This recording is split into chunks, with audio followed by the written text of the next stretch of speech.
Honey is a free browser extension that saves you money when you shop online. Honey scans the internet for coupons and other discounts, and then like magic, it automatically applies them to your card at checkout. It knows about every coupon code, sale, or discount at over 37,000 sites, like Amazon, Ulta, ASOS, Forever 21, Urban Outfitters, and more. Here's an example of me buying some clothes at ASOS. I go to the checkout page, Honey pops up, all I have to do is click one button, bam! Honey saves me 26 bucks. And just since I talked about Honey in my last series, those of you who added it saved an average of $48. So in total, that's over $1.6 million saved. Again, Honey's totally free, installs in 2 clicks, and it saves you money. Go to joinhoney.com/.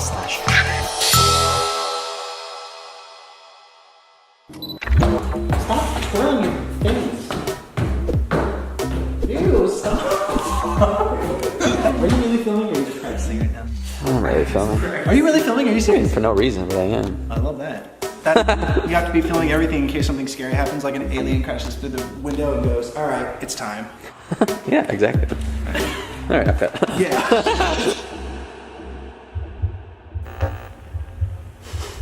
What are you doing?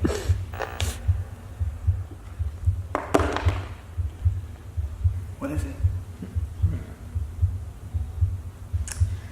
It's one of the conspiracies we're going to talk about, but it's really weird. I keep hearing this, like, noise. Ew.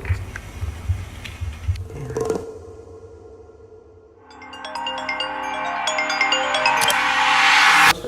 I didn't pick up the phone. Wait, what? You heard me say that's my mom? What's I said that's going my on? mom, and then I pressed answer. That doesn't make any sense. Wait, put it on speakerphone. Wait, what are you freaking out Wait, about? say what just happened. Why? Okay. Hey, this is my mom. Well, Mom, I saw you calling, and then they said, is that the postmate? And I said, no, that's my mom. And then I answered the phone. And you picked up and said, were you making fun of me? And I said, no, of course not. Why'd you say that? And you said, because, well, tell them what you heard me say. That's my mom. I didn't pick up the phone yet. How would that make any sense? Oh. Was it pre-connected? I don't know the magic. I see what you're saying. It's the scary thing. They don't even know. We haven't even. Yeah. Wait, I literally don't know what you're talking about. This is the conspiracy that we were going to film tonight. We just did it. Sorry, Mom, you're in a video.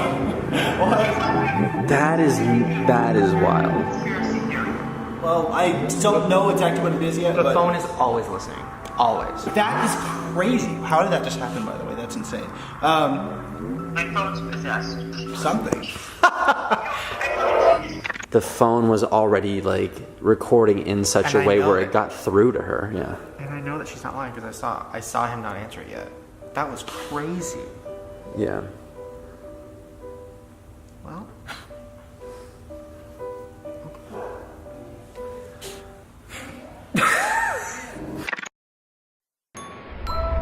These results are not fanciful. Reaching into every household in the land, they take from each home. They're not imaginary, they are actual and real.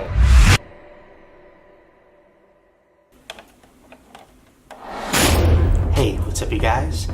Welcome back. Now, today we're going to be talking about a lot of different theories, some involving big celebrities that have had their faces and voices stolen. We're also going to be talking about some of the dark secrets involving some of your favorite childhood TV shows. Also, subliminal messages that have never been caught until now. And some theories involving one of the worst disasters in California history. You know, I saw on Twitter there's so many people being like, oh, it's only rich people, like celebrities. Like, this is not. This is like a normal neighborhood. This is like... Yeah, middle class. Like the average working person, you know? Then we see what happens when I was with a few friends and we accidentally uncovered an iPhone theory that none of us could believe was real. That's crazy! And just to kick things up a notch, this isn't just a typical conspiracy video. Oh my god, this is her. This is her. This is just part one. And in the next part, I'm going to be leaving this room and we're going to be falling farther down the rabbit hole than we ever have before. Now, before we get started, once again, I just have to say, these are all just theories, none of them are facts. And they're not meant to hurt anyone, any company, or any Zeppettos. So buckle up, because it's been a while and we have a lot of theories to get to. And I just have to say,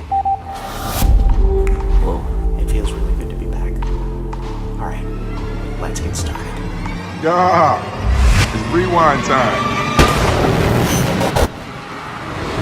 Celebrities have been having their faces stolen for years. Whether it was a lookalike on Hollywood Boulevard, About the season finale last night, and there was a parody of them in a movie, or more recently, a fake version of them eating a burrito in a park, He's eating a burrito like he's eating corn on the cob or playing harmonica. or a hologram of them performing an entire concert after they died.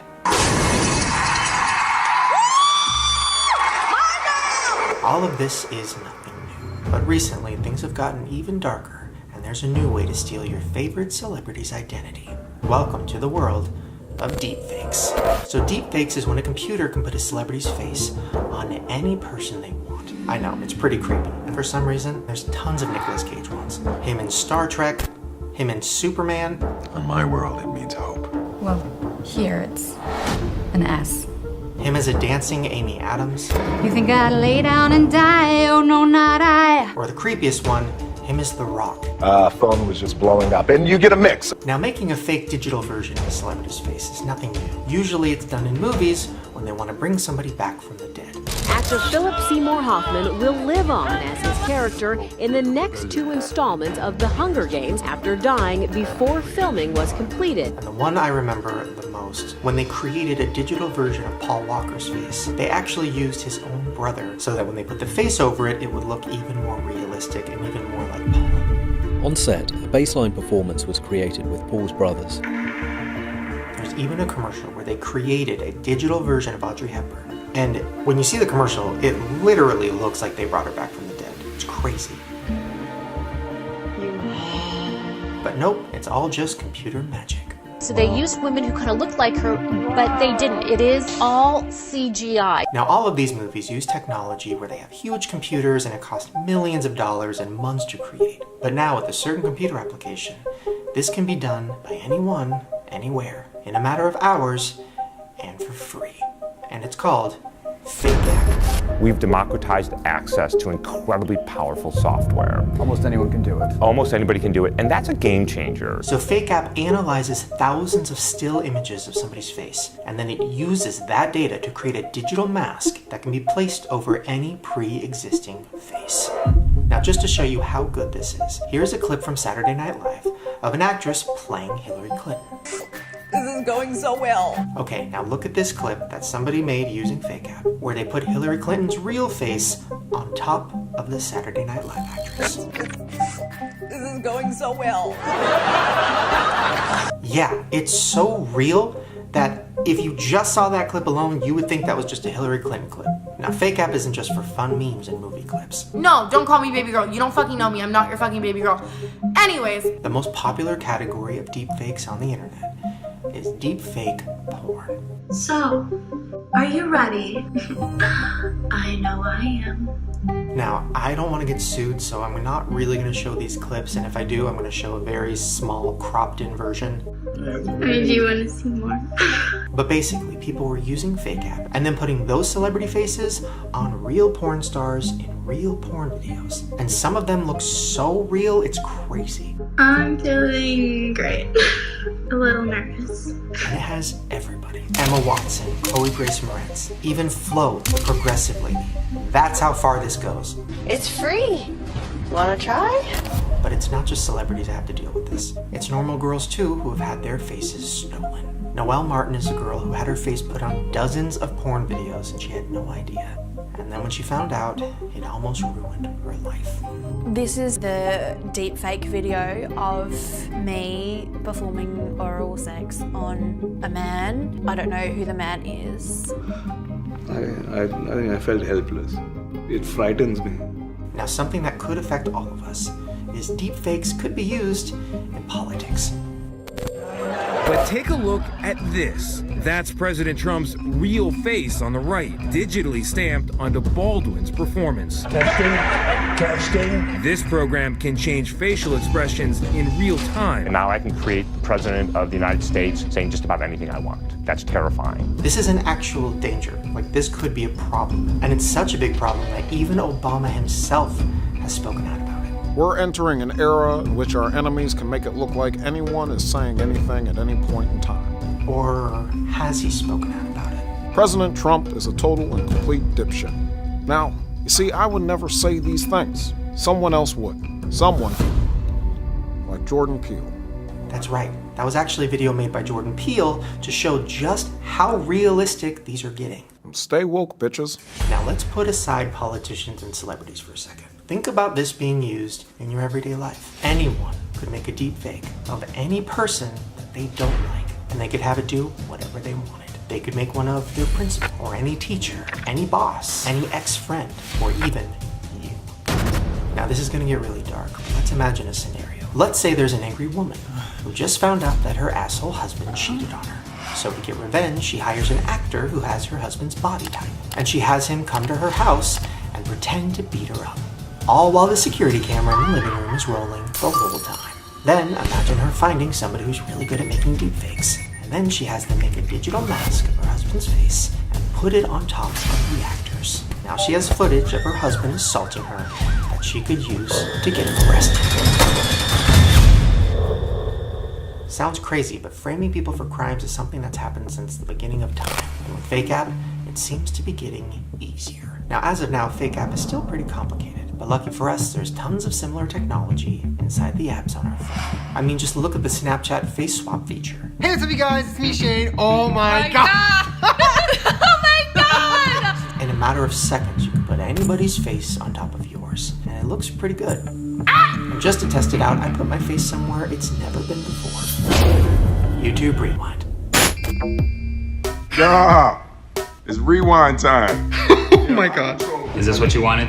You know who I would have asked for? What do we do? K-pop! Oh! Then it just got weird. Whoa! Whoa! Whoa! Oh, that was me. Whoa. Quiero a Liza.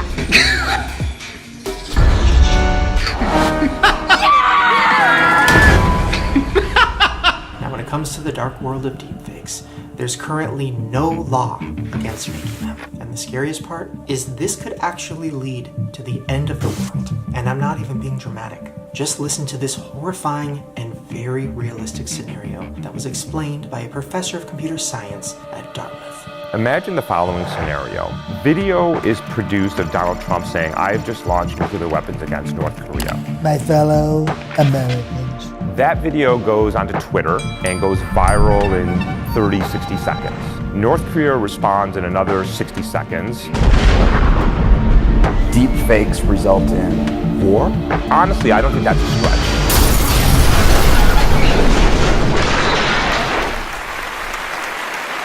I'm sorry. So you might be thinking, okay, Shane, they can make a deepfake of my face, but they don't have my voice. Well, that's not true. Adobe calls this an early stage research project, and this Adobe program can create new audio from text. There's new technology that has come out that can create a digital version of anybody's voice. And in part 2 of this video, you'll see us putting it to the test. Whoa. What does it say? We have to put it in a sentence and then it reads it back in my voice. Is it really gonna do that? I don't know. Do you think? Okay, wait. Oh my god. My voice is ready. Oh my god!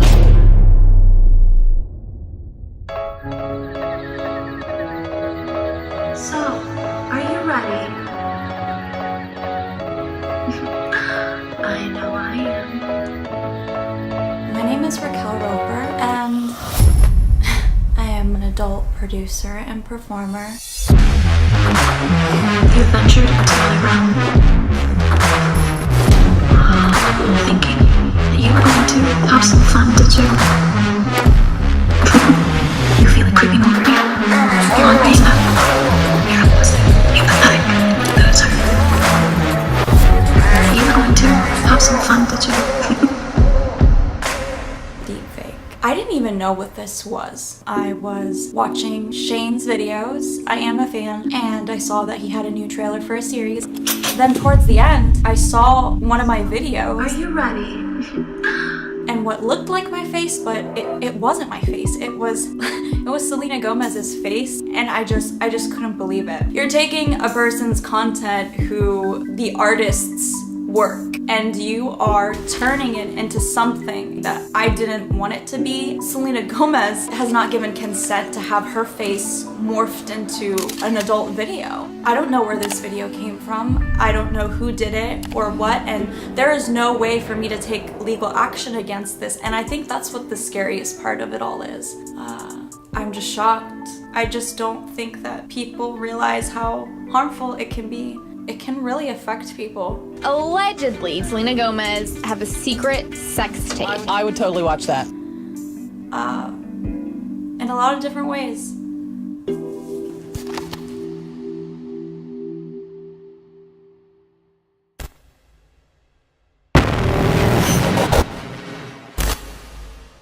Like, I'm super sensitive with my mom, and so I would never even say something that she could pick up on. That's why I was like, no, it's my mom, and then picked up. That's tea. Yeah, we could test it. We could like have somebody go to like part of the house where you can't hear them, and then call each other and then start talking. You got that soundproof room? Let's do it.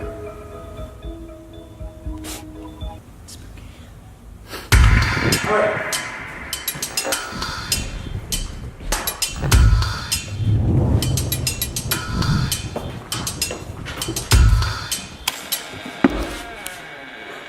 Let's go. Okay.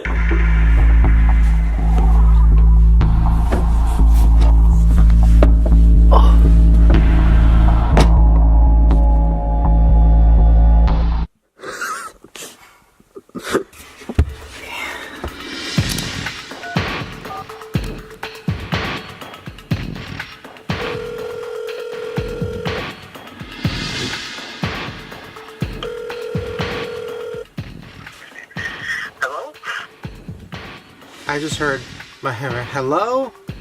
So what did you say before you picked up? Who knows my favorite 3 times? I heard the last one, but did you pick up? No, you didn't hear who knows my favorite. Yeah, I heard my favorite hello. Hello? No. I just said hello when I picked up. Oh, you didn't really hear it. Yeah, I did. Yes, we did. You heard it. Hello? Did he? Yeah. Wait, okay. Count 1, 2, 3, and then pick up. Okay, oh, that's very good. God, you're clever. Okay. Okay, bye.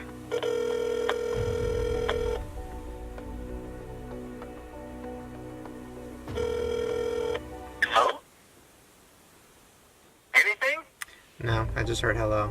Well, it happened once tonight.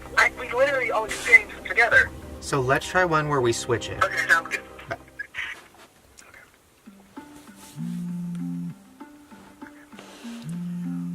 1, 2, 3. Hello? I just got hello, just a normal traditional hello. Call me back again in like 5 seconds. Wait, did you say 5 minutes? 5 seconds. He had the ringer on when his mom called.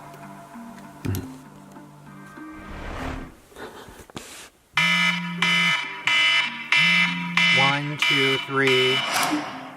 Hello? It was just hello? The ringing was the craziest I've ever heard in my life. It was like, literally, I've never heard anything like it. Wait, what? What do you mean? The ringing was like... So you didn't hear anything before you answered? No. Maybe they're on to you now. Like, if it's listening or something, maybe it's like, oh, we're not going to fuck up again. I'm serious. Alright. Weird. Well, are you on any apps? Because it said that the microphone's always going. Garrett was on Postmates. What if you like...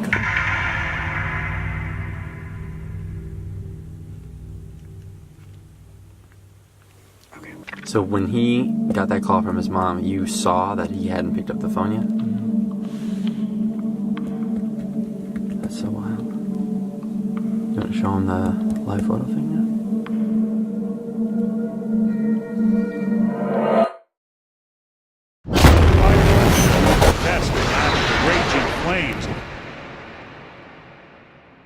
Alright, let's talk about the Woolsey fire. The hillside, it's just an eerie sight to see. On November 8th, 2018, the Woolsey fire began to spread. Wow. Jesus. It really seems like we're chasing it. It moves so fast, so aggressive, and the fire behavior is just so intense. It lasted 13 days and destroyed over 1,600 buildings and almost 100,000 acres of land. This is terrible. This is apocalyptic. And then Barry, oh my gosh, if you head over all the way over past this truck here, there are flames. I mean, see how dangerously close that they are coming to. 3 people's lives were lost, and over 300,000 people were evacuated during that time. Hello, it is November 9th. We are currently getting ready for an evacuation. Let's go. Those houses are on fire. Go, okay, go. Oh my god, please God. Holy shit, you guys, we're leaving. We had to wear masks because, oh my god, look at that. Oh my god, okay, we're leaving. Very apocalyptic. It's okay for right now. What's up, man? This is it. Now, these fires were very close to home for me for a few reasons. On November 8th, me and Rylan were also moving into our new house, and a few hours later, we were told to evacuate because a fire was heading toward us. The movers leave, and we find out that we have to evacuate literally the second we finished moving in. So it's jumping. They're blocking the freeway right now. You can see. For that 13-day period, the Woolsey fire was my life. What's gonna happen next? Like my mom, my brother, my family all lived very close to this fire. All I did was watch fire footage and fire maps and watch the news 24 hours a day. I was literally tracking the fire every second. Now to the latest on the Woolsey fire. It is this home at the corner is burned, and the home next door is burning as well. And I still have so many questions, and there's so many things that don't make sense. It was crazy, and I know we're fortunate enough to be sitting under the house that's still standing, and so many people are not. It's so hard to understand. But before we get into the theories, I just have to remind you, this was a very real event. A lot of people lost their homes, some people lost their lives. Heartbroken. It's really hard for me even to continue talking because I cannot imagine coming home and seeing everything you have gone like this. And when you go into the houses as well, it's really, really sad. I mean, everything's just blacked out, and there's water pouring down, and you just see chairs and photographs. And squeeze your loved ones tonight, because in a moment's notice things can change. I think just the sense of it being our home, just the memories that we built. And to put in perspective, I wanted to go to some of the areas that were affected, just to show what it looks like, show how real it is, and just see it in real life. And it was devastating.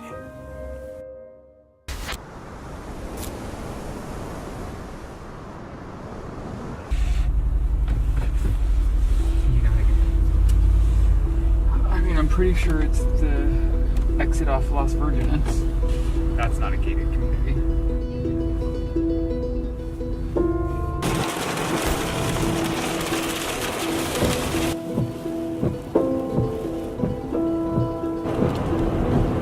So we are going down Las Virgenes, which is one of the main roads that was affected by the fire. The whole thing was closed off for a week.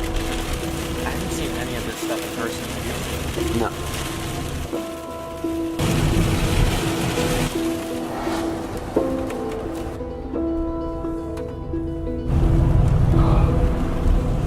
that all burned? Yeah. Oh my god. Oh my god. All of this was green. Like, 2 weeks ago.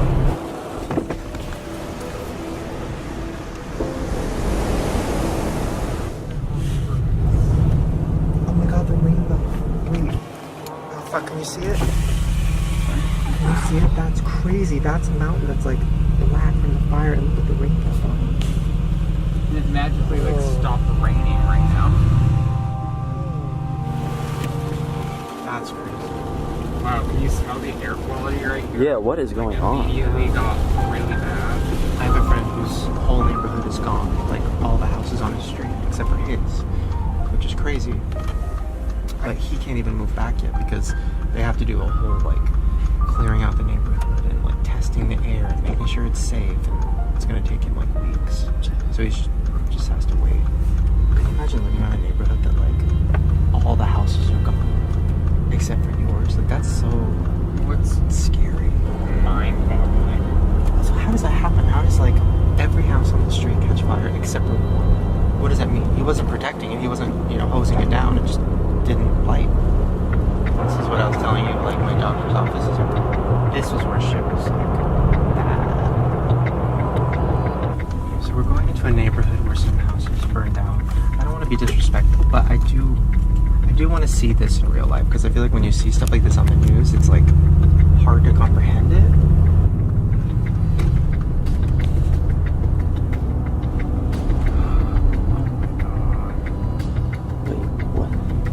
Oh my god, it's... Wait, what?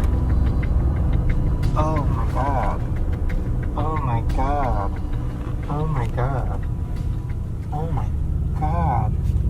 It looks... Oh my god. I've never seen anything. Oh my god.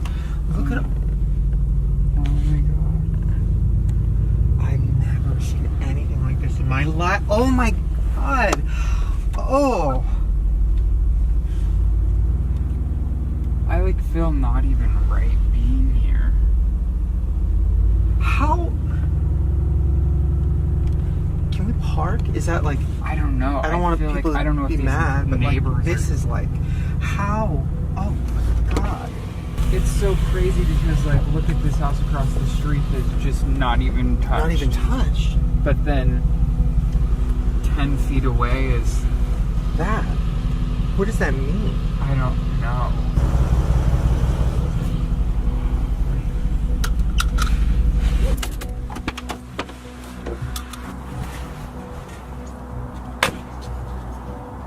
Oh yeah, there's people. Oh, I feel bad. I feel bad. I want to see like close up though. I want to see it.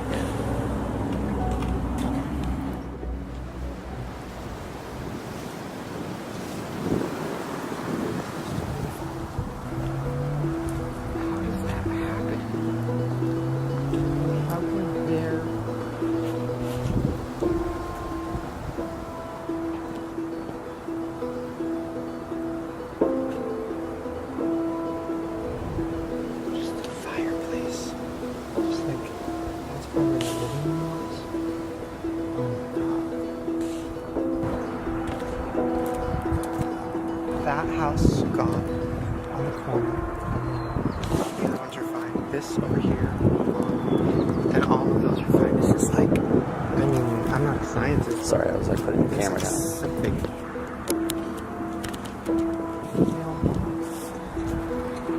Look at the house.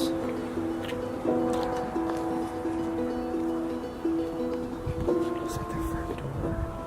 That's like.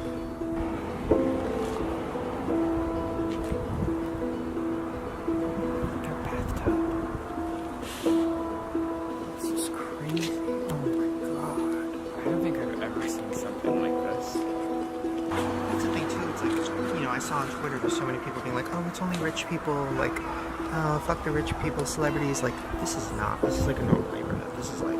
The vast majority of people affected are regular folks. The average working person, you know.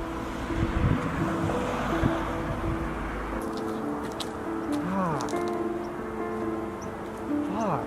That is like... So, do we know how these fires started? Have they said, like... It was like a power plant or something. Meantime, we're learning a little bit more about the fire up in the north, and it may have been sparked by an electrical malfunction. Where one of their machines supposedly sparked, and the winds just picked it up and escalated it, but that's just one of the things. The view from everyone's backyard is just a burnt mountains. They will not say specifically that the fire started because of that outage. There's no caution tape.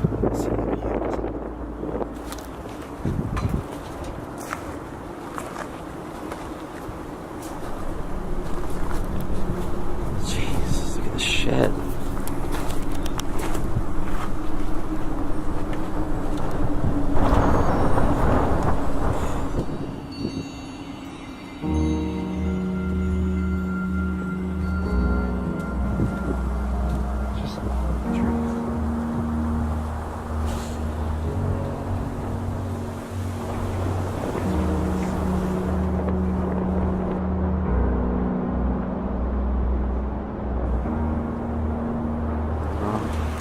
shit, it's raining.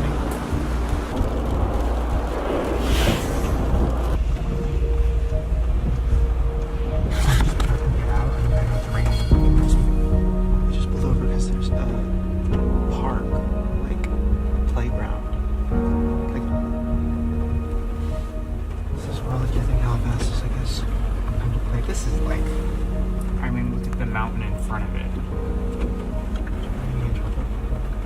It doesn't say like don't trust us.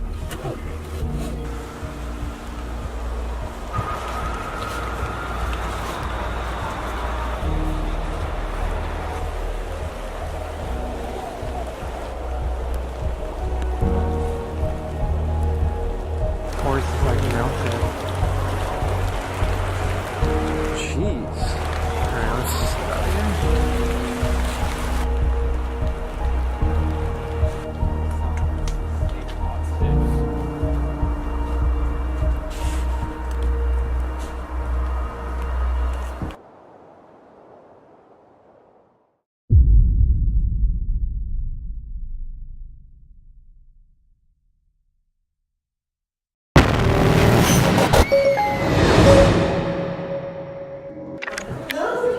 I know it's conspiracy time and it's scary, but Riley's not letting us take from his Kardashian Oreo stack. That's where I have it. He's letting me eat from the back. I want to eat from this. You asshole. What's the point of having this cute thing if I can't get in? Okay, we're done. Wait, play back the part where where I heard him. Are you serious? Those are my words. I told you, you said my favorite. Wait, Apple! We're coming for you! Wait, does that mean everyone when I don't answer the phone knows that I don't want to answer the phone? Wait, that's the scariest part. Oh, wait, this is crazy. Oh, wait, yeah. Oh my god, when you're like, oh, this fucking bitch again. Hello. Yeah. Why are you so mean? Do you say that about me? Every time I call. But everyone does that. Like when their work's calling, they're like, F word, F, like, oh shit. And then I got fired from every job I had. Maybe that's why. Yeah. Maybe that's why. No, that's not why. Okay, so similar to the thing of, you know, being able to hear before you answer, there's another thing that I don't know if you guys know about this. I didn't. Let me get these Oreos out of the way. Well, okay. Be with you in a second. So, turn on my live thing. Okay, ready? 1, 2, 3. Oh, is that okay? So, oh no. I took the picture after 3. Yeah. Okay, ready? 1, 2, 3. Nuh-uh. 1, 2, 3. That's crazy! Okay, ready? 1, 2, 3. Wait, there's sound? So it's like a video. It was recording 3 seconds before I pressed 1, 2, 3. Take the picture. Yeah, alive doesn't Wait, mean... well, we missed that. You only showed Garrett. No, everyone saw. I know, but I didn't see I'll try like it again, the right? picture. Yeah. I'll take a picture of Andrew, right? So take it. 1, 2, 3. I took it right after 3. 1, 2, 3. Wait! What if you were doing something crazy? Yeah. Wait, what, That is spooky. Is that on all the phones? Yeah, so Apple came out with a statement and they were like, oh, well, yeah, we recorded you 3 seconds before and 3 seconds after. How did they know? Exactly. On top of the status bar, you see a new icon. Those 3 concentric circles lit up yellow. By default, it's on. You just take pictures. And now they're live photos. They say like, well, no, yes, technically when your camera's out, your phone is always recording, but then it disappears unless you save it. I do the grossest thing in the bathroom with my camera out. Ew. Like, oh my god. no, it's not like that. Oh my god. Wait, yeah. Like the grossest, like when you look at stuff for things. Wait, do you think they're like storing the information? What do you? Yes. I mean, why wouldn't they? But what do they do with that? Like, how many people have iPhones? Are they really like Everybody. That's actually like next level crazy. At this point, that's just the truth. It's not even conspiracy. That is crazy. On my phone too, I howled like a ghost, then took the photo. Don't get freaked out. It was just me. We really can't eat from the stack. No. Okay, I have another one for you.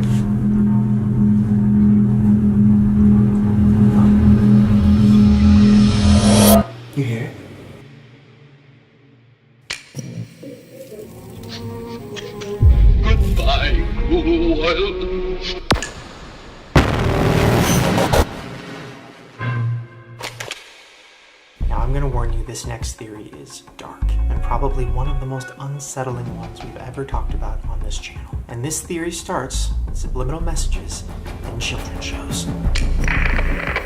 I am now going to assault your mind with subliminal messages. Now, we've talked about this before, but usually we talk about the sexual messages that are hidden in cartoons.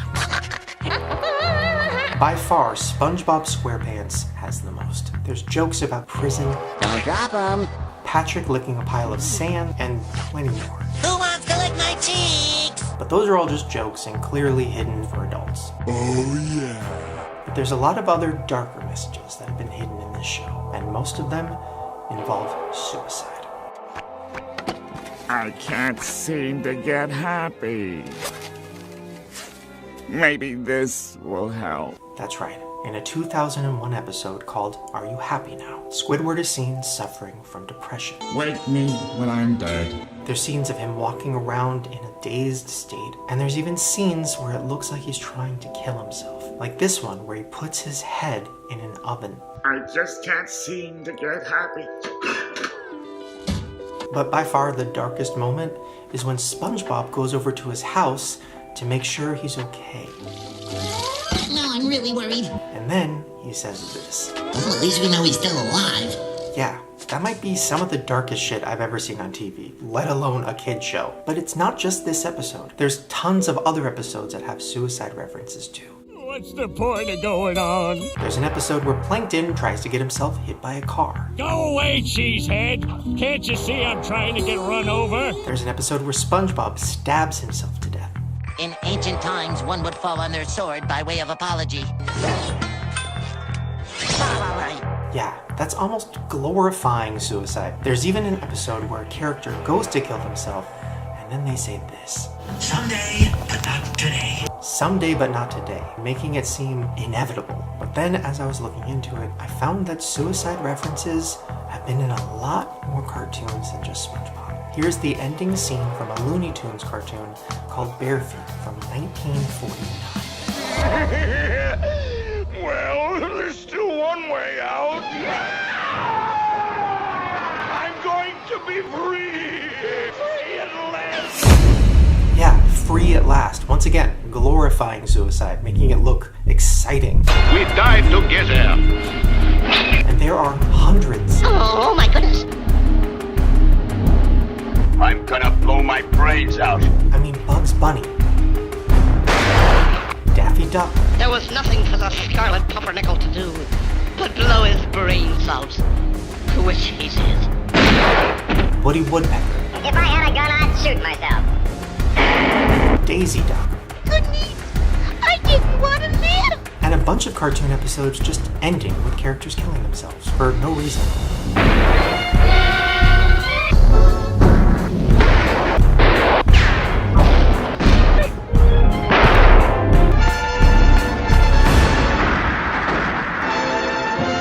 Now I know this sounds crazy, but it goes even farther back. There's a Mickey Mouse comic from 1930 where Mickey gets threatened because Minnie is getting hit on by another guy. What you need is someone like me to protect you, Minnie. Huh? Now I know I don't like that guy. Then he sees them kissing. Good gosh! Say it isn't so! Then he falls into a depression. Gosh, well, I never thought Minnie would fall for somebody else. Everybody seems happy. Why does the world have to be down on me? And then he decides the only option is to kill himself. Oh, what's the use? She doesn't care for me anymore. What is there to live for? Without Minnie, I might as well end it all. The comic even goes so far to show Mickey setting up a homemade suicide contraption using a shotgun, 2 chairs, and a string, which actually did become a common way that people would kill themselves. Goodbye, Minnie. Goodbye, cruel world. 1, 2. Huh? Oh. Then he tries to jump off a bridge. Goodbye, cruel world! Then when that attempt didn't work, he closed all the windows and closed all the doors, turned on the gas. I'll turn on this gas and end it once and for all. So he could pass out and die in his sleep. Goodbye, Minnie. Goodbye, cruel world. And he even tries to hang himself. Gee, I'm sure having a tough time trying to put an end to myself. But My worries will soon be over. In that comic strip alone, there's 4 different examples on how to kill yourself. Even in this Daisy Duck cartoon, you can see there's 6 options for suicide. A gun, hanging, knife, poison, grenade, and a bomb. So what's the theory? Well, what if they've been planting it inside our minds since we were kids that suicide is an option? So when you hit a fork in the road and you don't know what to do, you have a backup plan. Because the first 5 years is when your brain develops the most and is the most impressionable. So wouldn't it make sense to start planting that idea then? Maybe this will help. Yes, people have severe depression and suicidal thoughts, me included in the past. But maybe some of us think of it as an option because when we were kids, we were told it would set us free. So why would they want to plant suicide in our brains? Well, some people think it might be a form of population control.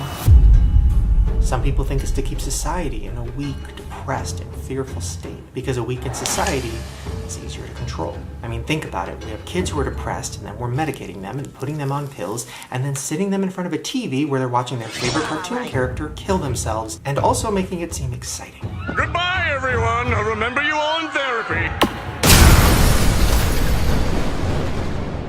I mean, the global antidepressant market is estimated at over $11.6 billion. The government and the economy love depression.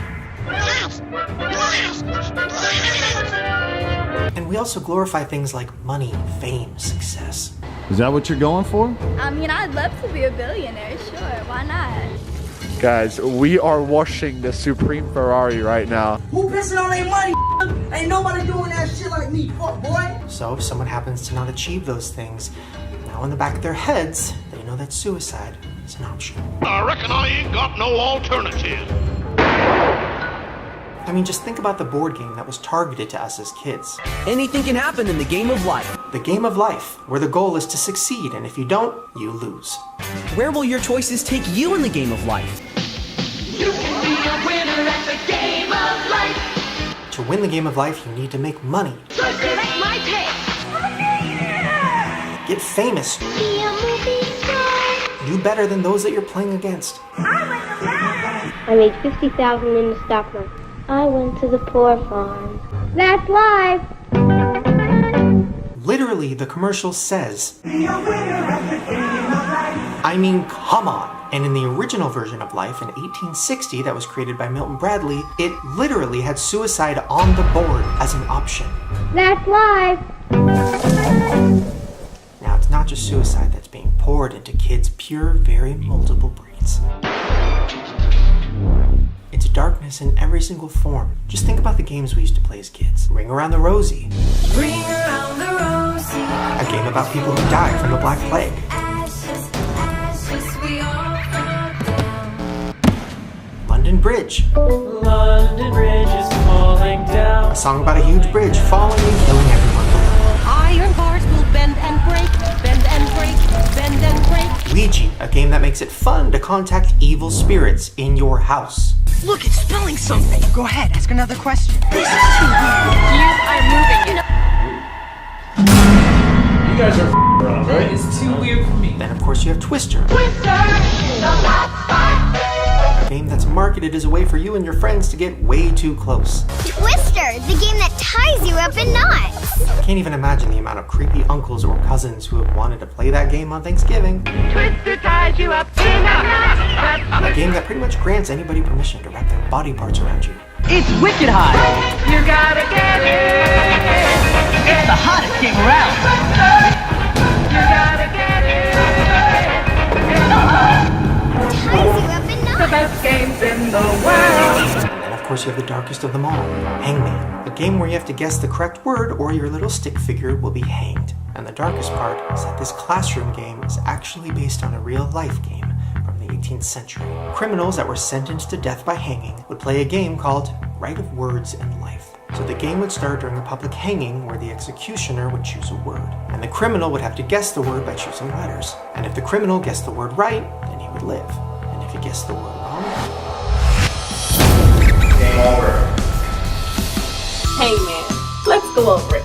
If you're not aware of what hangman is, First, you draw your diagram, the hook that is. but hopefully he doesn't get home. Students have to guess the letters of a hidden word, and if they get the letter wrong... X? I'm sorry, X is not a part of this animal's name. Then one more part of the hanging man is added.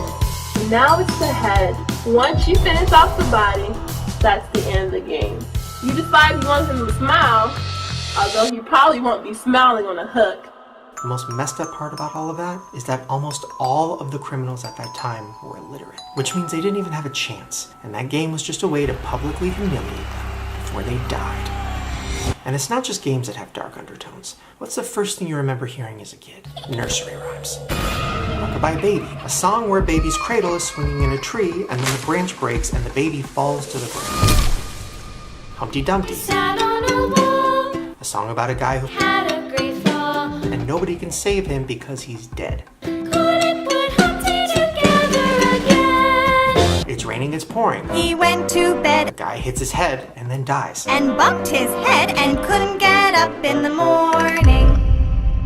And one of the most disturbing, Peter Pumpkin Eater. A song about a guy whose wife doesn't want him. Had a wife but could not keep her. So he holds her hostage in a pumpkin. He put her in a pumpkin shell. There he kept her very well. Yeah, a song that normalizes holding a woman against her will. And I mean, even looking back at London Bridge, there's a reference of locking a woman up. Lock her up, lock her up. Now with the internet, kids aren't watching TV as much, but don't worry. There's tons of content on YouTube for kids, and that has plenty of dark messages. Like murder, suicide, abortion, violence, and for some reason, a lot of vomiting. Whoa, I have never seen anyone throw up so much. Then when you're a teenager, you're once again filled with the thoughts of suicide in movies, TV shows. Hey, it's Hannah. And now internet challenges. Remember the Blue Whale Challenge? Tonight, a brand new threat to the safety of your family and your kids. If you all want to get a sense for all these challenges, here are just a few of them. Carve yes on your leg. Do something painful to yourself. Don't talk to anyone all day. So many of our teenagers feel more lonely even though they're on social media more. Everyone questions as a society, how do we have so much evil, death, hatred, depression, destruction? But do we even have to question it when we look back at our childhoods now as adults and think about what was being put right in front of our eyes? Well, now I've seen everything. So, what's the overall theory? Well, the only way to keep a society easy to control is through chaos. The only way to get them to vote for you is by fear. Lock her up. A nuclear war could break out any minute. The only way to get you to unite is through tragedies. The only way to keep them unhappy is by constantly showing them unrealistic expectations of looks. Hey, hottie. Looking hot. So hot. Money and success. A society that's peaceful is not a society that can be controlled. So what do you do to make sure that chaos and fear continues? Make sure to show children just how scary and dark the world is from a very early age. A mother bought her toddler this princess wand at the dollar store behind me. Imagine her surprise when the curious little girl peeled back the foil to find this image of a girl cutting herself inside. If you look close enough, it's not a drawing. It's an actual picture of the girl slitting her wrist. I want to know how they think that is suitable for a child.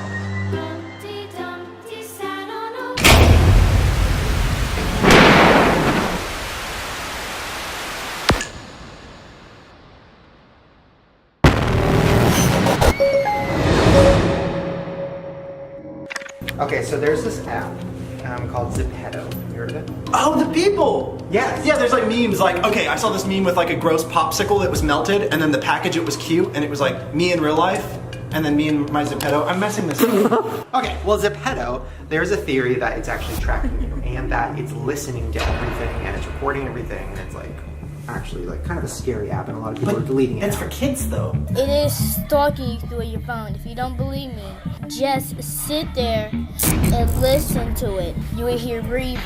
Y'all better be careful. We deleted that. Well, I downloaded it. I haven't opened it yet. Wait, is it gonna know stuff about you like already? Alright, so let's see. For like Wait, okay, created here, Zepeto. Dude, these are creepy. Yeah, I hate the name. What's the start? Oh, sorry. In order to start, we have to have access to your camera. Okay, fine, right? Okay. Gender. I mean... Oh, there's only 2? I thought this was woke. Why did you do that? Why are you fogging? Wait, okay, so I'm taking a picture of myself. Ew! Wait, what? Is that supposed to be me? Yeah. Well, good news is if you lose your hair, you look good. Yeah. Oh, so it's just you in like 2 years. He's thin! Congratulations! Wait, no. Honestly though, why does it not look like me? Is it supposed to? Well, here's the thing. It makes you submit a picture and it's like, oh, we're gonna make something that looks just like you. That looks fucking terrible. Wait, would he put glasses on me if like I did it? I don't know. Let me download Zepeto. Okay. maybe it just wants a picture of my face. It's like, that's not me. Alright, let's keep going. Oh, okay, so you can customize it. Alright. Wait. Oh, just downloading the hit app Zepeto. I mean, it takes too long to load. Yeah, but also, I don't think we're supposed to be dragging the app. this isn't a Zepeto review.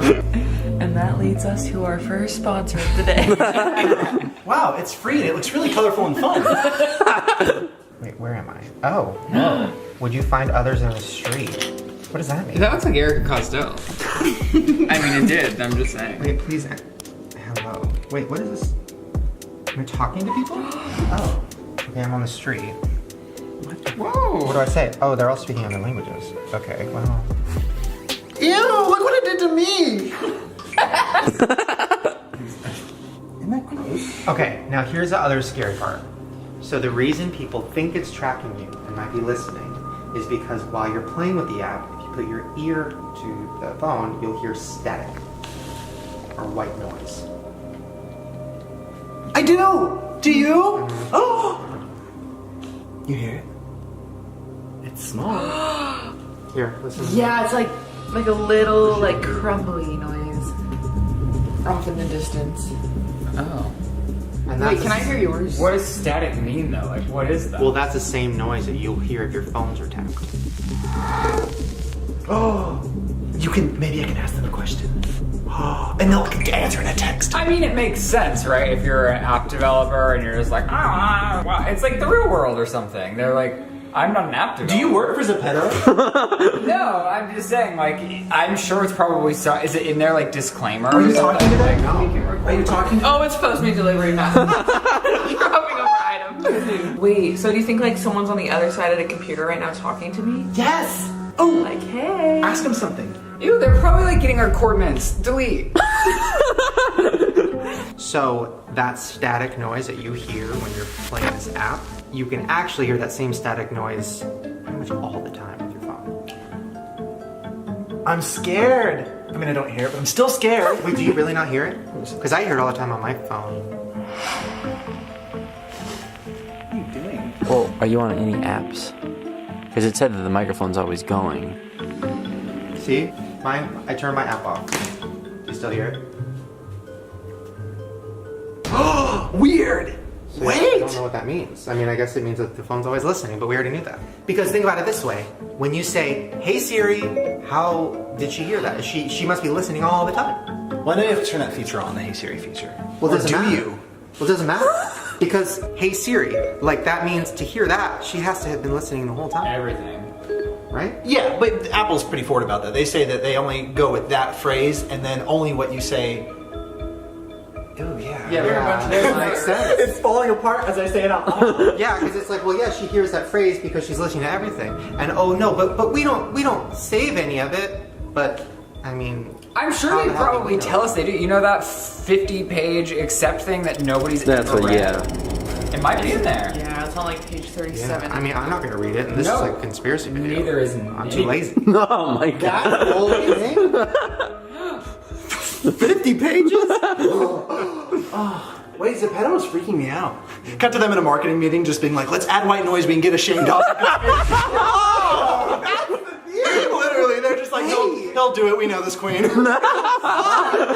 People will tweet him. It's gonna blow up. Zepeto won. You get a text, it's like, we'll always win. Because they actually look good.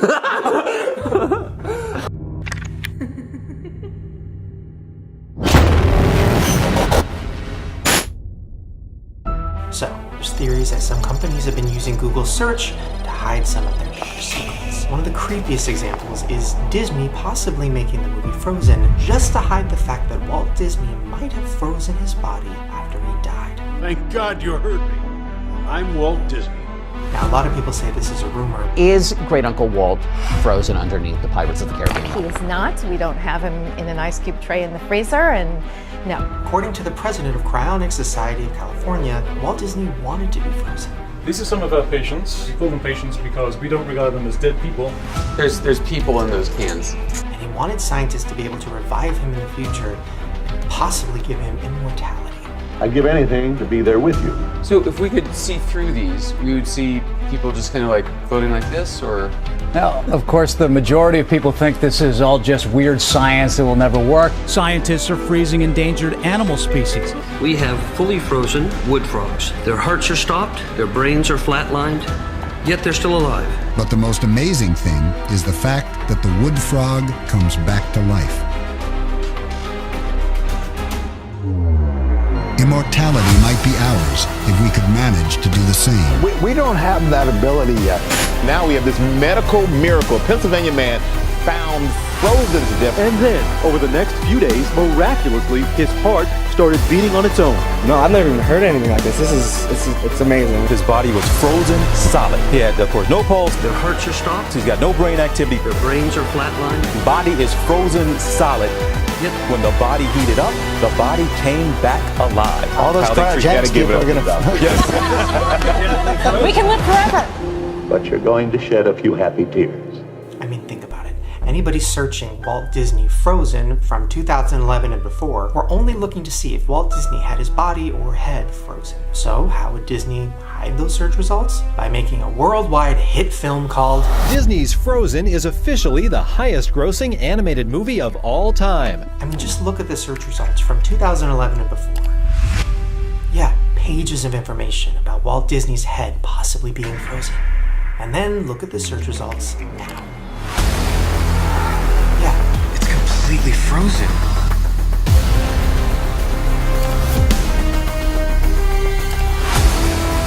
The patient is immediately placed in an ice bath.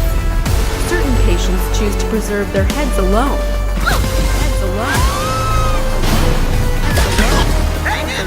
His body was frozen solid, so it was preserved essentially.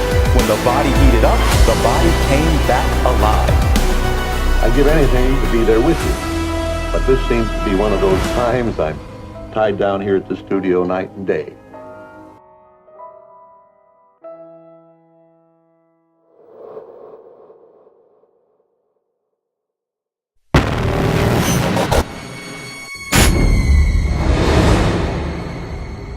Since the beginning, stores have been doing everything they can to get our attention.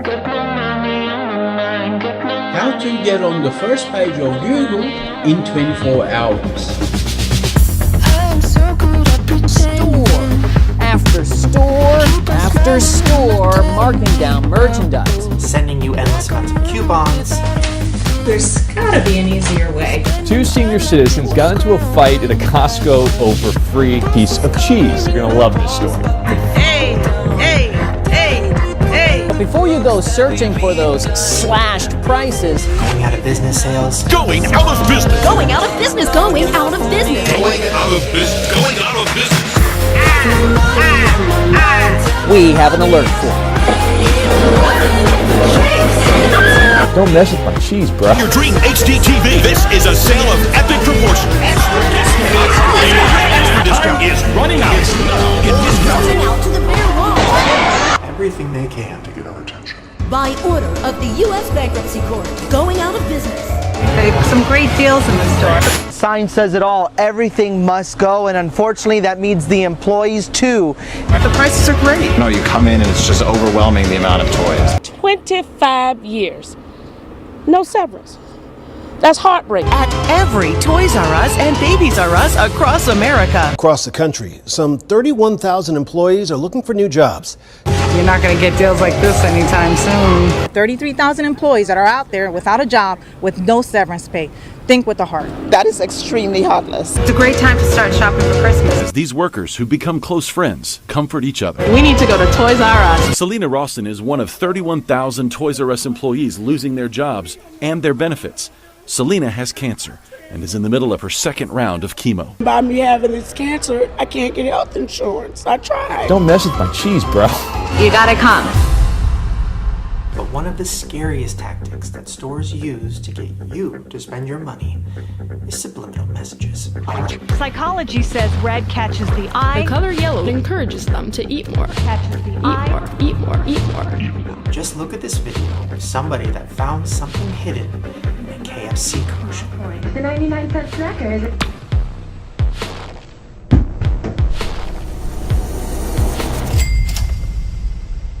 Now, supposedly, when KFC got called out for this, they said that it was part of a competition and the first 1,000 people that see the dollar could win a prize. But it's been over 10 years since the commercial came out and there's been no contest, so clearly that was just a cover.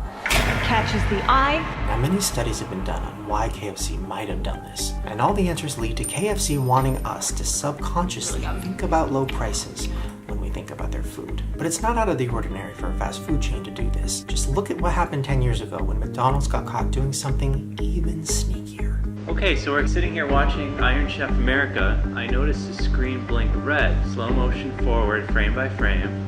We're getting closer. And look at this, a McDonald's ad right in the middle for just one frame. Of course they claim it was a glitch, but people saw through that. And there's tons of other things you probably have never noticed, and it's gonna be all you think about. Coming up right now. There you have it. For example, every picture of a watch or a clock that you've seen in an advertisement is set to 1010. Every single one. And it's not just watch company billboards. 1010 is even in movie posters, TV shows, pretty much any ad or billboard ever that has a watch on it.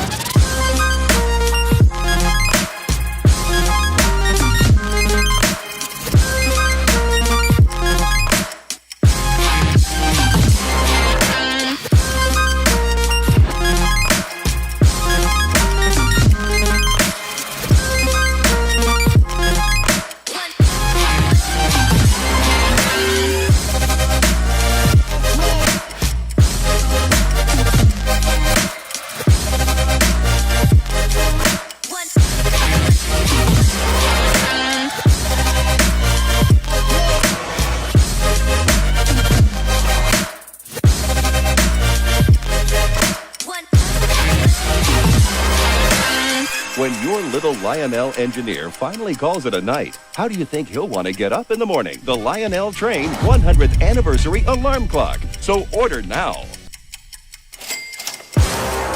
Nothing sells more than sex. I mean, just look at this magazine. I bet you didn't even know there was a popular magazine called Sex, right? That's because there's none. These are all covers of a magazine that's actually called SFX, but if you look at almost all their covers, they block out a part of the word that makes it look like sex to catch your attention.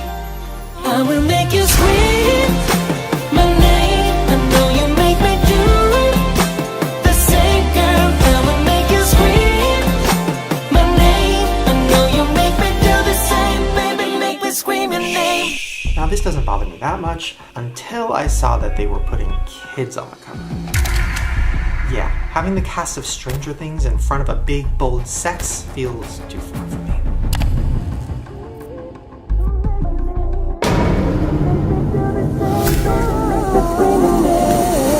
But the one place that's completely filled with subliminal messages is the place you would least expect. A daily battle is being waged in supermarkets all over this country. A battle for the customer's dollar. That's right, the grocery store. For you, it's an ordinary shopping trip, but for the supermarket, the products you see, where they are displayed, even what you smell, it's all to get you to buy. You are manipulated from the moment you walk in the door until you leave. Grocery stores purposefully oversize your cart, so it psychologically makes you feel like you haven't shopped enough. Yeah, you know what I do? I trick myself. I only allow myself to carry a basket, no cart. And also, as we go around the store, we would secondary place baskets. Again, so it encourages that customer to carry on shopping. From the moment you walk into the grocery store, your mind and your actions are being manipulated. So how exactly is this place making me feel so welcome? Well, it's a funny thing, Renee. What's happened is you've entered, you're welcome, but you're also not allowed to leave. As you can see, the metaphorical doors are closing. Well, I could go out the exit. Well, you could, but you're not going to because you've already invested. The first thing that happens when you walk in is you get a big burst of air that comes straight from the bakery section, which is always placed right up front. Where you can, use human senses for more impulse sales. In this store, we cook fresh bread. It's dinner time. As this customer walks into the store, she smells our French bread that just came out of the oven, so she's making her way over there. That way the smell gets your salivary glands going, and we all know that the hungrier you are, the more you want to buy. And then they put all of the essential items like milk, eggs, and meat at the very back of the store. That way you have to walk through the whole store to get to them. Things like milk would be put further into the store to make people walk all the way through the store. And then they move the location of the eggs every few months just to confuse you and make you walk around more. And it seems like they're always randomly rearranging things in the middle of the night. Well, experts say this is all on purpose. They want you to get lost and confused. Stores hope you'll find extra items along the way. Losing focus makes you spend more money on unnecessary items. And have you ever wondered why the candy is at the very bottom of the shelf at the checkout stand, like right above the floor? Well, that's because they want it at eye level and reaching distance of the children. When it comes to getting you to buy certain items, it's all about the placement, including putting kids' items where the kids are gonna find them. This is why all the sweet cereals and candy is located between 3 to 4 feet high. So imagine that a child is in this cart. Notice what they're going to be seeing that's here at eye level, and even older children are going to be seeing this at eye level. You want to get those? They hope the kids will see the candy and then beg their parents to buy it. We're in the candy aisle. This is how Ellie looks right now. More characters, more colors. And it works. In this case, all the way to the floor. And that's where the 2-year-old has a passion for. Where he this has case, to get his Honey Nut Cheerios. He's got to get them, right? And that's why the gum is always on top. Adult stuff on top, kid stuff on the bottom. We place deliberately confectionery, children's level low, where we get that last impulse sale. I know. As you can see, our store layout is very important. Our customer came in for just a couple of things on her list, and she ended up taking a lot more. Now, grocery stores aren't the only place using subliminal tactics. Restaurants are also getting into mind tricks. Just look at the menus. Some places drop the dollar sign from the prices so you don't think about money when you're deciding on what to eat. A $28 burger seems a lot less expensive when it's just a $28 burger. There's also stores that pump fake smells out of the vents to trick your mind. One of the craziest examples I've seen is Disneyland that has something called a smellitizer. And these are spread out through the whole park, and it makes you smell things to jog your memory and entice you to shop. That smells like candy. It really does. And then at some high-end stores like Gucci or Prada, it's been said that employees are trained to be rude to you to get you to buy more. You want to prove to the world and to that condescending salesperson that you do belong there. And a study showed that it works. I want to just tell those sales associates that they need to get off their high horses. Rude. It's simply rude. Long story short, I did end up getting the pair of shoes that I wanted. Speaking of clothing stores, have you ever noticed how loud the music is in the store Hollister?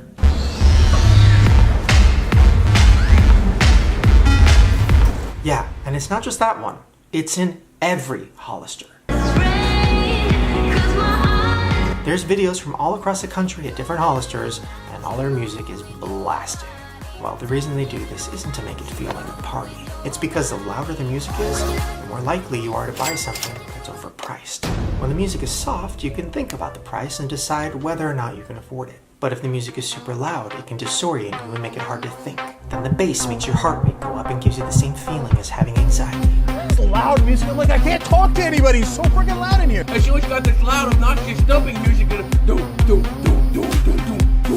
Then they pump an intense cologne smell into the air vents to block another one of your senses and make you even more disoriented. represented. Yeah, the place always smells like crap. They're spraying perfume in my face. I don't like perfume. You can smell it. It's like a force short down. They spray everywhere, all their clothes. I wasn't able to get within 20 feet of the store without just being drowned in just horrific cheap cologne.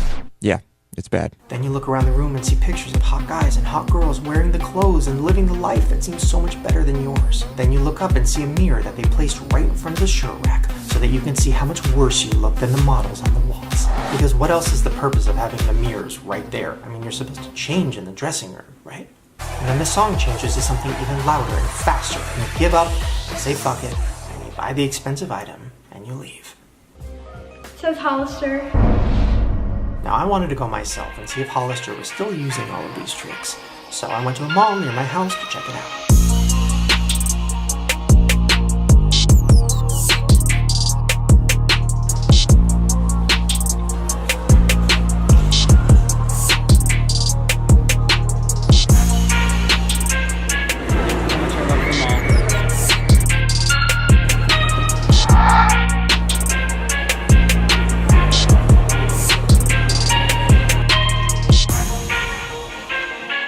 Got there, I noticed that the lights weren't dimmed at all. And it's really dark in there too, so you don't even know what you're looking at. I hate dark places. I like light places. The posters on the wall didn't have half-naked models, and the music wasn't loud at all. It was probably too low. Like, I don't know the conspiracy. Music's is really loud, and then but it's not that loud. I just don't know what to think. So I talked to some employees there, and I asked them what changed. The key points really aren't really highlighted in this particular Well, because she said they changed everything. And they told me that a lot of things changed after some lawsuits that happened a few years ago. Wait, what was the lawsuit? Right now, the company's going through like a rebranding. Lately, the music's gotten quieter, there's been more lights added. Namely, you'll no longer have to meet a certain standard of attractiveness to work there. The company recently found itself in front of the US Supreme Court. They also told me things changed when the CEO left, and he was... Abercrombie & Fitch founder Mike Jeffries is stepping down as the CEO. The company still remains under fire for its CEO's controversial comments. That he only wanted good-looking people to shop at the stores, only skinny people to shop at the stores. Because according to him, anyone who's a plus size isn't cool enough to shop in Abercrombie & Fitch.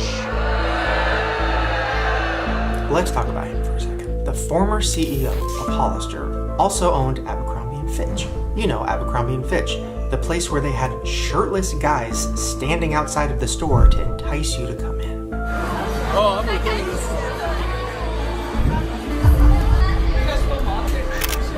Well, Hollister has something similar, but slightly more creepy. They used to have models walking around the store in their clothes, talking to people.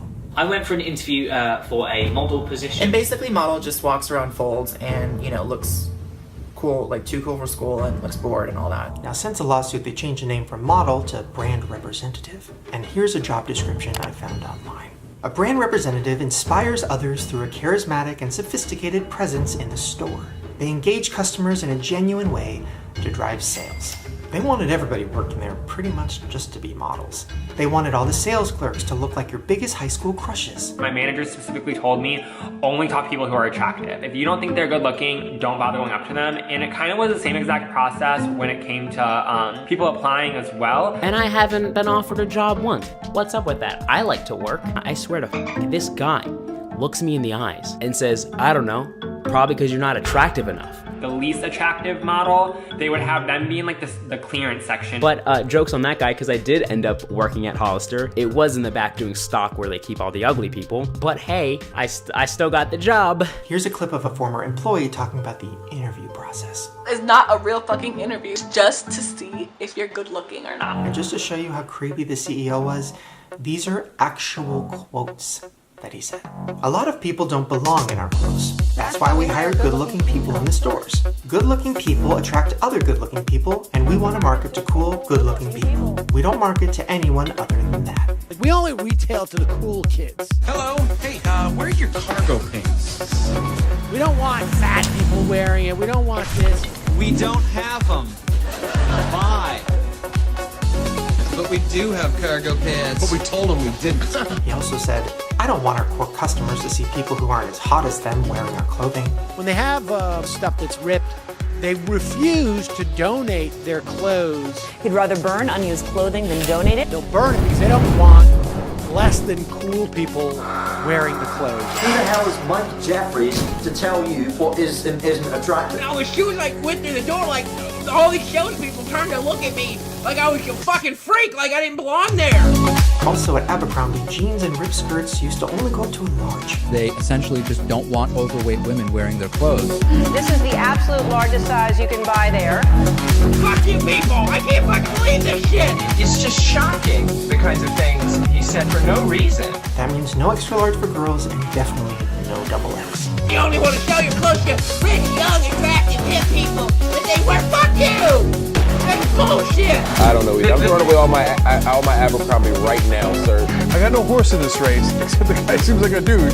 So, even if you're skinny, I wouldn't go there. The largest Abercrombie women's pants size is a 10, whereas at H&M it's a 16, and at American Eagle it's an 18. So this whole store was literally like a movie set. I don't know, it seemed like I was on the set of a movie. All the girls there were all really pretty, and so like everyone had a crush on everyone because everyone was attractive. There was always some sort of boyfriend drama, like everyone like had low-key drama. Who was dating who was sleeping with who. We're working there, crazy stuff happens like all the time. People would party together, people would hang out with each other. The managers are like 21. People would do like drugs, have alcohol. Drugs, I'm not gonna say what or where or when. Models sleeping with managers, it happened a lot. All those shots, you had people dancing on tabletops, crazy stuff. It was insane. I can't even like describe it to you. Anyway, let me get into the tea about what it was actually like working there. So, it was awful, I'm not gonna lie. I hated it. I only worked there because I wanted the discount, and I only worked there because I wanted to belong. But then of course you have the CEO saying that he's all for equality. I think what we represent sexually is healthy. It's playful. It's not gay, it's not straight, it's not black, it's not white. It's not about labels. But in 2003, there was a lawsuit against Abercrombie where it was being claimed that any Asian American, African American, and Latino individual who were hired at Abercrombie were relegated to work in the back in the stockrooms where they could not be seen by the customers. Also I was the only African American black girl working there. You know, when you walk into that store, you just saw me, but not really, and I'll tell you why. I worked in the back, I wasn't a cashier. They thought I was stupid, man. So it just so happens that my station was all the way in the back of the store. Like, I rarely came in contact with customers. In my position, this shit was like I was in the back doing stocking. There was another girl who was white that started the job. She was working in front of the store before I was. Mind you, I had about 6 months under my belt already. Mind you, I'm the only one that was working for that long in the back. So once everybody left, I was gonna be in there by myself. No, it is great being greeted by everyone behind the scenes. So this guy literally created this weird Pleasantville movie set that was filled with music that's super loud. And I loved the music. I was like, I want to dance all day long. Models walking around in the clothes pretending to be your friends so you'll buy more. The only pros were cute girls were working there. And it's all white people and no fat people. There was some disrespectful ass people that disrespected me. I wanted to fight, but I didn't do it because I'm a classy ass bitch. Overall, Hollister seemed really good. Oh, I didn't even tell you guys. People are rude. I don't, no. The social life at Hollister is really cool. So if you're going for a job where you want to meet new people. They were even on some like, the black girls here. Like, you know, they were just not. Hollister was just one of the best times of my life. I had a party, so. I ain't stepping my ass up in Hollister's again. Fuck yeah. I was just treated like trash. Like, they did not care. It was pretty cool, and then she showed me how to use the website where you can look at your schedule and everything. But on my break, bitch, I cried. I called my sister and stuff. So I just kept getting disrespected. Oh, and just in case you're thinking, well, maybe the lawsuit got thrown out. No, it didn't. It was actually settled, and they ended up paying $40 million to make it go away. If there is a hell, it's possible they send me down to Abercrombie & Fitch. Please make it stop. I'm so sorry, Jesus. I promise I won't do it again. I love my job. Hashtag so chill.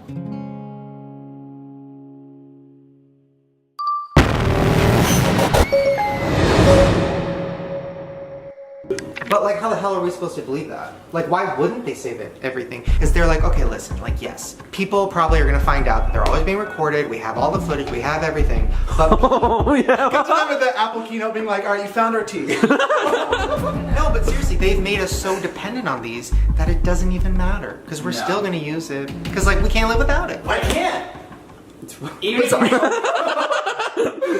Back-facing cameras filming my POV, front-facing cameras filming everything I do, my microphone's filming everything that it hears. It's literally a 360 of my whole fucking life. Let's break it down then. I have a really interesting question. What are they after? What is their main thing? What are they trying to get? Hold on, you have to say what you said to me earlier that freaked me out. Actually, wait, let's act it out. Oh, okay, I'll be Apple. Well, no, you're Garrett. Oh, just me? That's Andrew? easy. Andrew. Oh, I see. Okay. Okay. I'm just me, right? Yes, you're just you, and Andrew is from an unknown place. Should I pretend this is the memory card? Whoa, yeah. I love when your channel turns into an improv channel. I'm Garrett, I better answer the door. Yep, Garrett Watts, I recognize you from the videos. It's gonna be pretty straightforward with you. Here's a memory card. We got some stuff that you might wanna see. We've been recording it. Okay. And it's gonna be $50,000 if you want us to keep it silent from everybody else. So. That's a lot of money. I feel like I would just tweet about that and be pretty upset. Well, if you tweeted about it, then we would release all of the things that you said about your best friend that you said that you've never said anything bad about. Oh my god, or pictures of me shirtless, I would pay right away. I would like give them my PayPal like account. Yeah, oh wait, he's lying. Skit. What? It's like a Brett Ramirez skit. Oh my god. That's the worst thing I've ever heard. I got an A on my math test. Good job, Brad. I got an A+. Better job, Bryce. Wait. Yeah, blackmailing. Got you, Apple.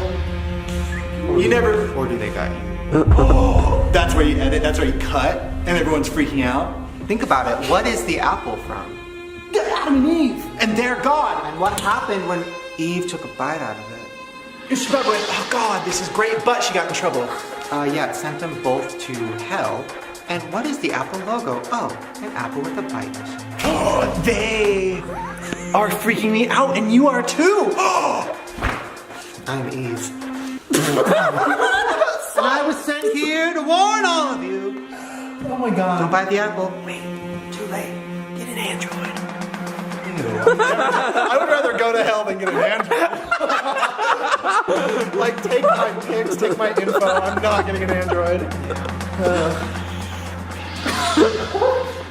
Wait, I just thought about that. That's crazy, right? What? The fucking Adam Eve thing. The apple is, that literally is their logo.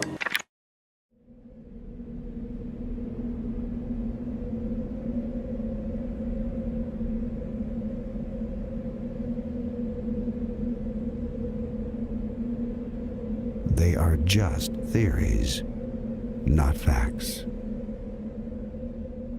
Now, as soon as the fire started, people were blowing up Twitter with conspiracy theories. The reason people were getting so suspicious is because there was pictures and footage being put out on Twitter where it looked like there was direct energy weapons. Now, if you don't know what that is, simply put, it's...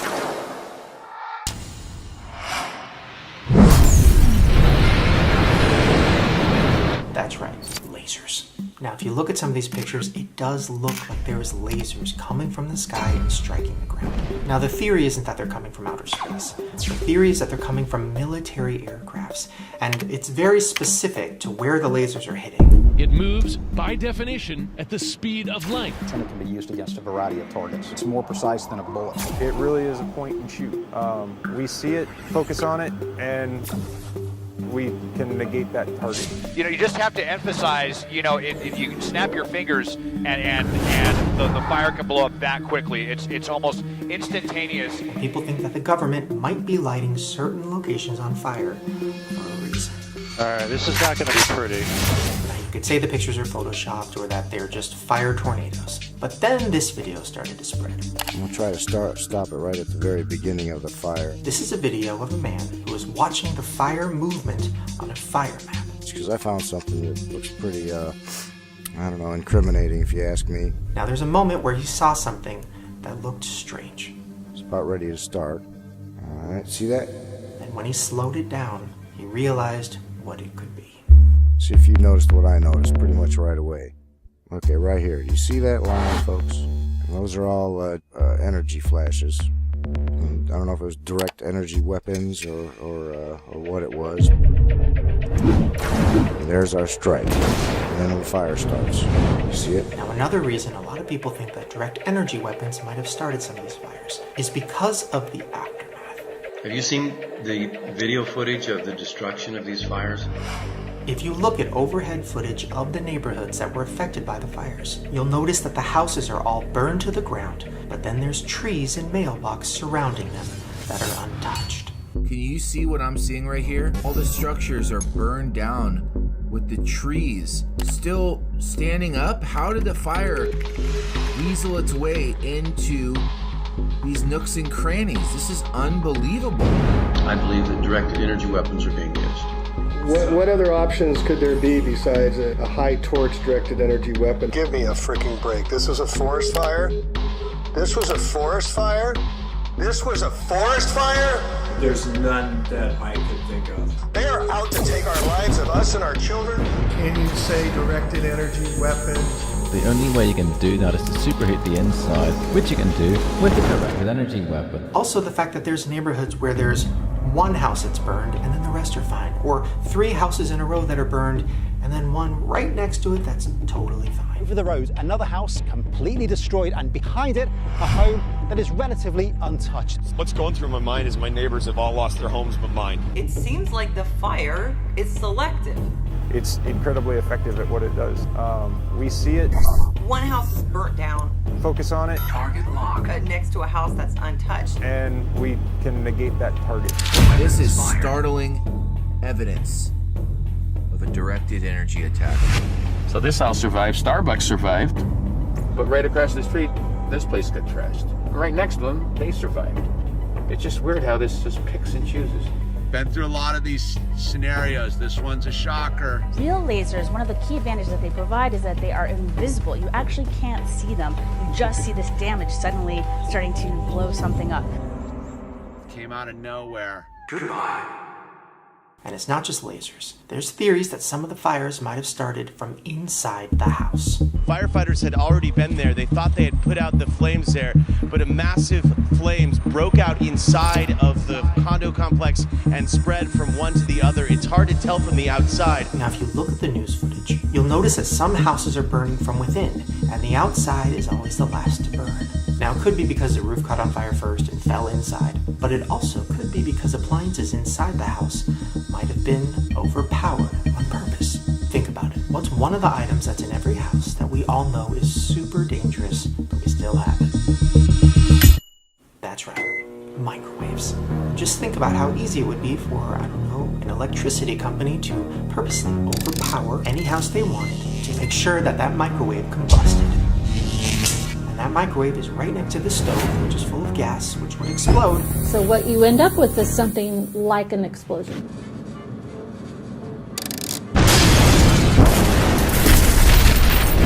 That pops up in front of them.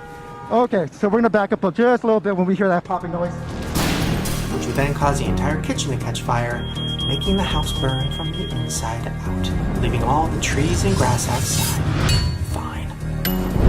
How did a forest fire come in and leave the trees but char the homes down to the ground? A woof. It was just like somebody turned all the gas burners on the entire field, and it just went up like nothing. It was poof. So I know what you're thinking. Why? Now, one of the theories that was going viral involved a fire map, and people said that the path of the fire was identical to the blueprint of the high-speed rail system. Now, I'm not going to fully go into this theory because it was pretty quickly debunked. I mean, if you put the maps on top of each other, they don't really line up, and it's not actually the fire path, it was the evacuation zones, but that's a whole other thing. There's still many other theories as to why the fire started, and one of them involves a very scary place called the Santa Susana Field Laboratory. So this was a massive government testing lab, and it was used for testing rockets. In Area 4 of the lab is where they used to experiment on nuclear reactors. Well, in 1959, there was a partial nuclear meltdown, and the area to this day has still not been completely cleaned up. Some of the fuel rods partially melted. The damage turned out to be very extensive. Now, these practices were halted a long time ago, but as we know, contamination doesn't just go away. That means there's been dangerous nuclear waste all over the area for the last 60 years. It will take centuries to clean up the groundwater at Santa Susana. Centuries. Is this site seriously contaminated? The site has a lot of contamination. Well, the Santa Susana Field Lab is also famous for another reason. It's where the Woolsey fire started. There is mounting evidence that the fire started at the Santa Susana Field Lab. It's an area that is still highly contaminated with radioactive waste. That's right. The fire started inside that area at an intersection called Test Area Road. Huh. It was the site of one of the very first atomic reactor meltdowns in the entire world. Not just nuclear, but different fuels, experiments for the space program. Now, why the fire started is still unclear, but the theory is that the government purposely planted explosions in that test area so that they could release an abundance of nuclear chemicals into the air. Because some of the almost 3,000 acres that encompasses that site contaminated with those toxic materials that I just told you about, which is one of the worst in the world, that's where the California fire is partly now burning. Now, over the years, there's been reports that show living close to this nuclear meltdown site has already caused an increased risk in cancer and so many other things to the people that have been living close to that. There are cancer clusters of various kinds of exotic cancers all around this site. 0.003% of the nation is that average for childhood cancer. I can name 10 children that I know personally who live within 3 to 5 miles of my house. So of course, when there's a fire there and there's a huge cloud of smoke that is billowing, that is probably filled with nuclear chemicals, and it's traveling all across Southern California. You can see all of that smoke and haze continues to blanket most of the Southland tonight. People are gonna freak out. The wind is just pushing all of the smoke in all of directions. When the fire incinerated all of the grass and the trees, that probably released a lot more contamination. What can be in the smoke and is presumably there is radionuclides plus chemical toxins. Is putting all of us no longer just at risk. We have been harmed. Now, I started freaking out too. I mean, everybody in my neighborhood was wearing masks. And it wasn't just conspiracy theorists freaking out about it. It was everyone. Look at, they handed us masks. Oh my God, we're literally just in the apocalypse right now. Even Kim Kardashian, who said, shocked and furious to learn smoke from the Woolsey fire started at a former nuclear testing site, Santa Susana Field Lab, and it's potentially radioactive. And the city officials and government was denying everything. They're saying there's nothing to worry about. They've checked it. Everything is okay. Now, eventually, they did do tests, and they showed that, oh, the air actually isn't that bad, and it's fine. But those were the government's tests. Why shouldn't we believe They them? always say that. Well, why shouldn't we believe? You shouldn't. Why? You can't. There was other tests that were done that showed the opposite. From the off-site study that Dr. Cohen did, that even without a fire, in a windy day, especially when it's dry and a lot of dust, that the dust can travel for miles. Right now, more people will have died because of the after effects of 9/11 than died that day. Now, there's another theory for why the Woolsey fire started, and it might have been to distract us from something even more suspicious and even more devastating: the campfire. You see the air around right now. It looks like a war zone, a little post-apocalyptic. That's due to the campfire. The campfire started 8 hours before the Woolsey fire, and it lasted 17 days. It's the most dangerous and most destructive wildfire in California history, and it's the 4th deadliest in US history. Except on the news, we heard way more about the Woolsey fire. Which is crazy, because just to put in perspective, the Woolsey fire burned 1,600 buildings and 3 lives were lost. The campfire burned 18,793 buildings and 85 lives were lost. The television reports simply don't do it justice. Filbert, I'm like lost here because it's unrecognizable here. The entire town of Paradise was completely destroyed, and the videos and images of the fire was straight out of a movie. Until you actually look at the people that were affected and what's left up there in Paradise, you don't really see it as real. This is it. This is the hottest it's gonna get. Get behind the fucking house, Man is no match for nature. Paradise is gone. Paradise is lost. And it's getting close to Chico. There's about 100,000 people in Chico. Get the fuck out of Chico. Get out of Chico. I don't know. But from what I heard, Paradise, California no longer exists. I mean, I've never seen anything like this. It was awful. People trying to drive out of their neighborhoods while their cars are surrounded by flames. I mean, we had to drive. I could feel the heat in my car as I'm driving. It's getting hot. Okay, keep your windows rolled up. Can't see. I can't either, but we're okay. Oh, hold on. Hold on. People having to run out of town on foot, but because of all the smoke, they didn't know if they were running away from or toward the flames. 15-year-old kids that didn't know where to go, just started throwing people in the truck. It was crazy, yet all I heard about when I turned on the news was the Woolsey fire. So I was that. Well, right as people started talking about campfire on Twitter, a lot of pictures and videos were getting released of what people thought were direct energy weapons. People were also questioning, how did this fire happen? Why did it spread so fast? Why weren't people evacuated? The town councilman says only about 1 in 8 people told them they got a mass notification that day. How did this become such a huge disaster with no warning? So you got no phone call? No. You got no alert on your cell phone? No. There's a lot of people, they didn't even have time to get their stuff, and those that did, they had very limited time. All of those things combined created a lot of conspiracies. And then right when people started tweeting about it, and those pictures of the direct energy weapons were going viral, boom, the Woolsey fire. And the Woolsey fire isn't just any old fire, it's a fire that started right in a neighborhood where all the big celebrities live. And you know how much the news loves celebrities. A lot of celebrities have also lost their homes as the fire rages on. Celebrities who live in the fire-ravaged areas have been sharing their own stories on social media. We haven't been told to evacuate just yet. Several other celebrities, including Alyssa Milano, Rainn Wilson, and Cher. Actor Gerard Butler posted this video on Snapchat of what's left. Man, I ain't never seen a fire in my fucking life. Vic posted this photo on Instagram. That is extremely scary. I've never seen anything like that. Miley Cyrus also lost her home. So of course now the whole world is talking about Woolsey, not campfire. You think they got fires in the hood in Carroll City, bitch? Irish American actor Pierce Brosnan. This is footage of the home of the Real Housewives of Beverly Hills star. Hey, low-key, I'm kind of scared. Her animals made it out safely. Welcome to my home in Malibu. My backyard is literally on fire, swear to God. Holy shit. Charlie, we're fine. We're at Zuma Beach. Ah! Get the fuck out! Bitch! Bitch, get out! And a few hours later, it's like the campfire didn't even happen. And all of the conspiracies and questions about it started to disappear. Because everyone wanted to know, is Kim and Kanye's house okay?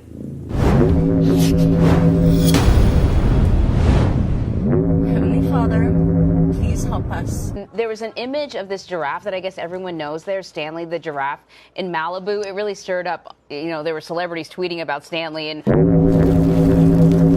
please help us to be safe. people are concerned. What can you tell us about Stanley?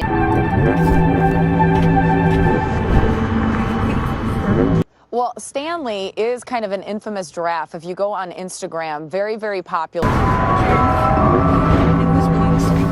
I wasn't able to actually meet Stanley the giraffe because Kylie Jenner was there. To move around, and where brush was clear. Don't know if the house made it or not. Now the final theory, and to me the most realistic, is that maybe the government didn't start these fires. Maybe some of these fires were started by homeowners themselves. Now every year in California we're warned that the Santa Ana winds are dangerous and can cause brush fires across our mountains. And of course the big concern is, even here, are these winds. The winds are expected, as we've been reporting, to flare up big time tomorrow. And all it takes is just one spark. And every year, pretty much at the same time, multiple fires break out. Pretty much happens every year. When it doesn't, it's like snow. Well, let's say I'm a homeowner who doesn't want to live in my house anymore, can't afford it, or just wants a change. And now it's that time of year where my area is affected by fires. What could I do? Cool, so I'm excited to burn this place down, man. It's gonna be cool. So, here goes. Now I know the idea of somebody setting their house on fire sounds crazy, but it's definitely something that's happened a lot. I told you I'd catch this house on fire. Let it burn! Let it burn! Someone just set a fire intentionally. I just can't even comprehend that. People have been setting their houses on fire and collecting insurance money for years. Bye-bye, house. Sorry. problem is when you do that, you usually get caught because they do an investigation and they find out where the fire started. Boom, fire happens. And you got the police department, the fire department out there. You have fencing, people fencing up your property. It was an accident. Yeah, that's what they all say.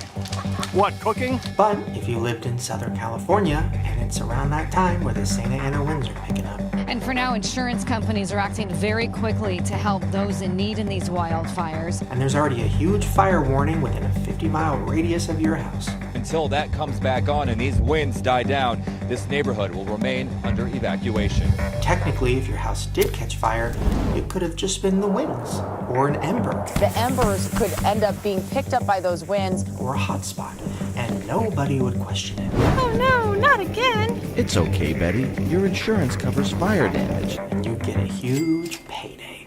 Oh, thank goodness.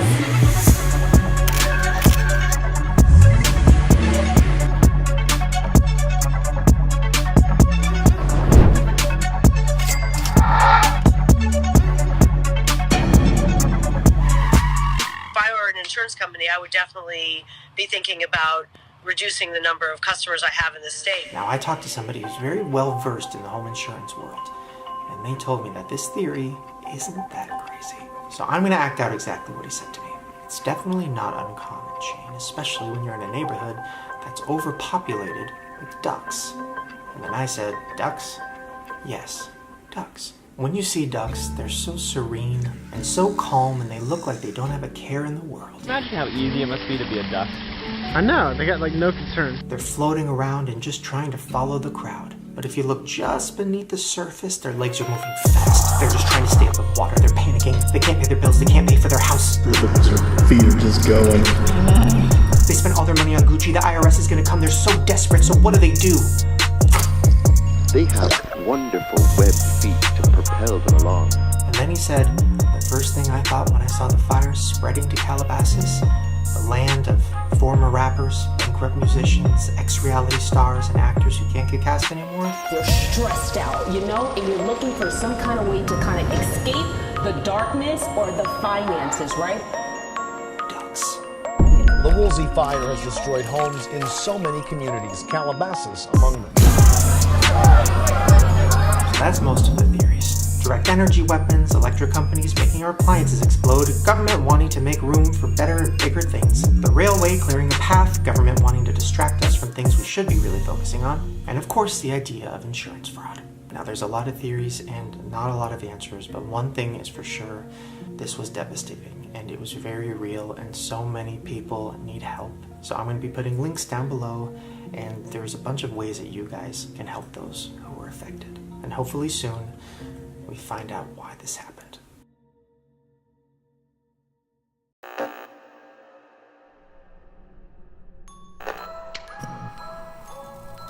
Apple promises to fix a major glitch that lets people eavesdrop on you. Customers first noticed the glitch today. I didn't pick up the phone yet. How would that make any sense? Some people said they could hear the person they called even before that person picked up. Oh, you didn't really hear it? Yeah, I did. Yes, we did. You heard it. Apple says it will have a software update to fix the bug later this week. Until that happens, experts suggest you disable FaceTime.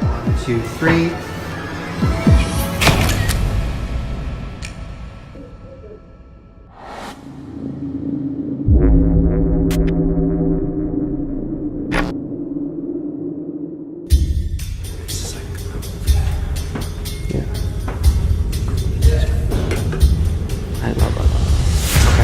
Your turn. Is there anything you noticed about it that seems off? Wait, is it weird walking in there with a camera? Oh. And she goes, are you filming? What is, there's something going on. She asked if you were filming. I said no.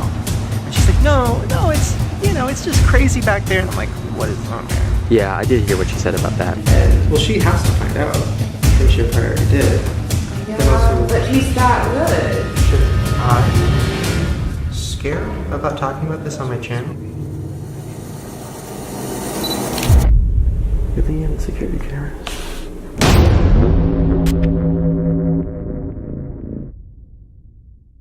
If I was like an investigative reporter, right? I feel like I'm allowed to say all this.